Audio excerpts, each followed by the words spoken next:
গর্ভধারণের লক্ষণ এবং পিরিয়ডের লক্ষণের মধ্যে পার্থক্য কী? অনেকেই পিরিয়ডের আগে অনেক ধরনের লক্ষণ দেখতে পান। যারা গর্ভধারণের চেষ্টা করছেন তখন এই লক্ষণগুলো দেখলে তারা মনে করেন তারা বুঝি গর্ভবতী হয়েছেন, কিন্তু কিছুদিন পরে দেখতে পান যে তাদের পিরিয়ড হয়ে গিয়েছে। সূক্ষ্ম পার্থক্য রয়েছে গর্ভধারণের লক্ষণ ও পিরিয়ডের লক্ষণের মধ্যে। আজকের ভিডিওর মাধ্যমে আমি এমন 5টি লক্ষণের পার্থক্য সম্পর্কে জানাবো, যা থেকে আপনি বুঝে যাবেন যে আপনি গর্ভধারণ করেছেন নাকি পিরিয়ড হবে দেখে আপনার এই লক্ষণগুলো দেখা যাচ্ছে। ভিডিওটি খুবই গুরুত্বপূর্ণ, তাই অবশ্যই ডাউনলোড করে রাখবেন যেন পরবর্তীতে আপনাদেরকে খোঁজাখুঁজি করতে না হয়।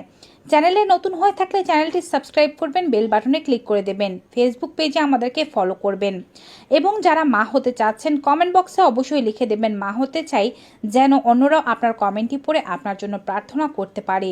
চলুন শুরু করা যাক। পিরিয়ডের আগে যখন নারীদের শরীরে কিছু লক্ষণ প্রকাশ পায় তখন এটিকে প্রিমেনস্ট্রুয়াল সিনড্রোম বলা হয়ে থাকে। সাধারণত পিরিয়ডের আগের হওয়া একগুচ্ছ লক্ষণকেই প্রিমেনস্ট্রুয়াল সিনড্রোম বলা হবে। অনেক নারীরাই এটিকে খেয়াল করেন, অনেকের আবার পিরিয়ডের আগে কোনো ধরনের লক্ষণ দেখা যায় না। তবে কিছু পার্থক্য রয়েছে প্রিমেনস্ট্রুয়াল সিনড্রোম এবং গর্ভধারণের মধ্যে।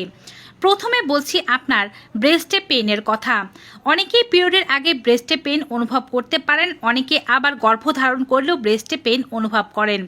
যদি এমনটা হয় যে আপনার পিরিয়ডের আগে ব্রেস্টে পেইন হয়, তবে আপনি গর্ভধারণের পেইনের মধ্যে কিভাবে পার্থক্য করবেন? পিরিয়ডের আগে যেমন পেইন হচ্ছিল, গর্ভধারণের ক্ষেত্রে সেই পেইনের তীব্রতা আরও অনেক বেশি হতে পারে। ব্রেস্ট অনেক বেশি ভারী হয়ে যেতে পারে, অনেক কোমল হয়ে যেতে পারে, অনেক ফোলা ফোলা অনুভব করতে পারেন। অনেকে পিরিয়ডের আগে যে ব্রেস্টে পেইন অনুভব করেন সেটি ব্রেস্টের আশেপাশে মাংসপেশিগুলোতেই শুধুমাত্র পেইন অনুভব করেন। কিন্তু যদি এমনটা হয় যে মাংসপেশিতে পেইন ছাড়াও আপনার নেপলে প্রচুর পরিমাণে পেইন হচ্ছে, নেপল স্পর্শকাতর হয়ে গিয়েছে, অনেক বেশি ফুলে আছে, নেপলগুলো কালো হয়ে গিয়েছে, একটু বড় অনুভব হচ্ছে, সাথে অল্প অল্প মিল্ক ডাক্ট বা ছোট ছোট ফুসকুড়ির মতো দেখতে পাচ্ছেন এবং নিপলে চাপ দিলে অল্প পরিমাণে রস বের হয়ে আসতে দেখা যাচ্ছে, এটি গর্ভধারণের খুবই সুস্পষ্ট লক্ষণ। যদি আপনার এমনটা হয় যে আপনার ওভুলেশনের পর থেকে আপনার ব্রেস্টে পেইন শুরু হয়ে গিয়েছে, তবে এটি প্রিমেনস্ট্রুয়াল সিনড্রোম বা পিরিয়ডের লক্ষণ হতে পারে। কিন্তু যদি এমনটা হয় যে ওভুলেশনের পর আপনার এই ব্যথাটি শুরু হয়নি, আপনার পিরিয়ডের 1 সপ্তাহ আগে থেকে আপনি ব্রেস্টে এমন পরিবর্তন লক্ষ্য করতে শুরু করেছেন, তবে হতে পারে এই মাসে আপনি গর্ভধারণ করেছেন বলেই ব্রেস্টে এমন পরিবর্তন দেখা যাচ্ছে।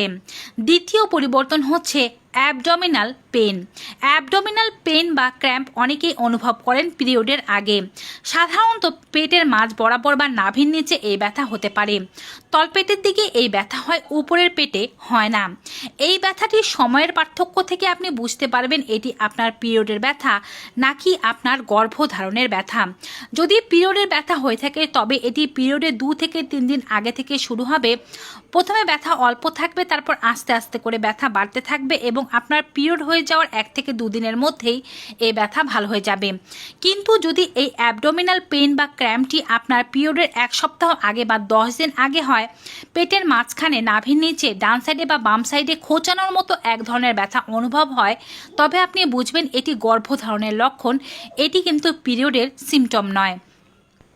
পেটে এই ধরনের ব্যথার সাথে যদি আপনি গর্ভধারণ করে থাকেন তবে এই সময় থেকে আপনার প্রচুর পরিমাণে গ্যাস হতে পারে, পেটের মধ্যে পেট ফোলা ফোলা অনুভব হতে পারে এবং কনস্টিপেশনও হতে পারে। সাধারণত পিরিয়ডের 7 থেকে 10 দিন আগে এই সিমটমগুলো শুরু হয়ে যাওয়া গর্ভধারণের লক্ষণ হিসেবেই পরিচিত। কিন্তু পিরিয়ডে 2 থেকে 3 দিন আগে এই লক্ষণগুলো দেখা দিলে তার অর্থ হচ্ছে এটি প্রিমেনস্ট্রুয়াল সিনড্রোম, আপনার গর্ভধারণ হয়নি। তৃতীয় লক্ষণ হচ্ছে আপনার সার্ভিক্সের পরিবর্তন।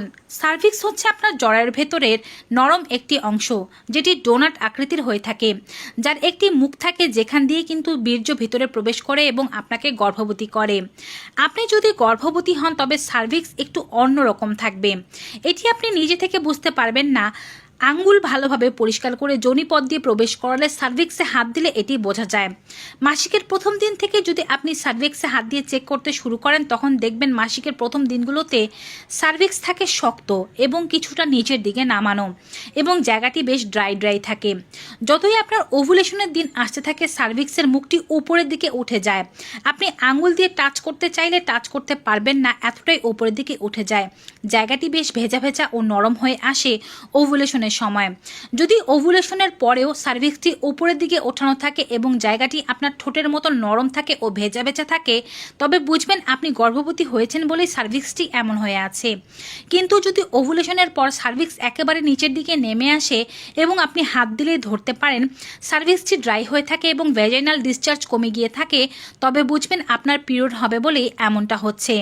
এভাবে সার্ভিক্সের মাধ্যমেও গর্ভধারণের লক্ষণ এবং পিরিয়ডের লক্ষণের পার্থক্য করা যায়। চতুর্থ লক্ষণ হচ্ছে সার্ভাইকাল মিউকাসের পরিবর্তন। আমরা সকলে জানি মেয়েদের মাসের এক এক সময় এক এক ধরনের ডিসচার্জ হতে দেখা যায়। সাধারণত মাসের প্রথম দিকগুলোতে হয়ে থাকে আপনাদের স্রাব বা রক্তস্রাব, যেটিকে আমরা পিরিয়ড নামে চিনি। রক্তস্রাবের পর কিছুদিন ভ্যাজাইনা বেশ ড্রাই থাকে, তারপরে আস্তে আস্তে করে ক্রিমের মতো সাদা এক ধরনের স্রাব আসতে থাকে। এরপরে আসে ফার্টাইল স্রাব, যেটি ডিমের কাঁচা অংশের মতো থাকে। যদি আপনার ওভুলেশনের পরে আপনি গর্ভবতী হন তবে আপনার স্রাবের পরিমাণ কমবে না। জলের মতো পাতলা স্বচ্ছ তরল এক ধরনের স্রাব ভ্যাজাইনা দিয়ে আসতেই থাকবে।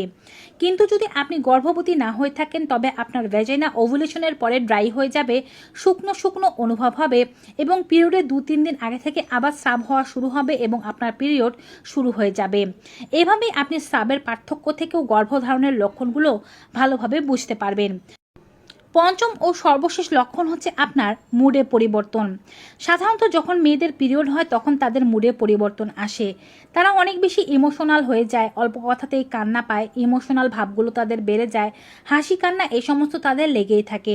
প্রিমেনস্ট্রুয়াল সিনড্রোম হিসেবে এগুলো আপনার পিরিয়ডের 2 থেকে 3 দিন আগে হতে পারে বা পিরিয়ডের সময়কাল জুড়েও থাকতে পারে।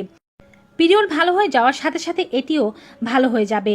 কিন্তু যদি এমনটা হয় মাসের মাঝামাঝি সময়ের পর থেকে আপনি আপনার মুডে পার্থক্য লক্ষ্য করছেন, অল্পতেই আপনি ইমোশনাল হয়ে যাচ্ছেন, কান্না পাচ্ছে বা কষ্ট লাগছে কিংবা কারো কথায় হঠাৎ করে রাগান্বিত হয়ে যাচ্ছেন, মুডের এমন পরিবর্তন থেকেও কিন্তু বলে দেওয়া যেতে পারে আপনি গর্ভধারণ করেছেন নাকি এটি আপনার পিরিয়ডের লক্ষণ।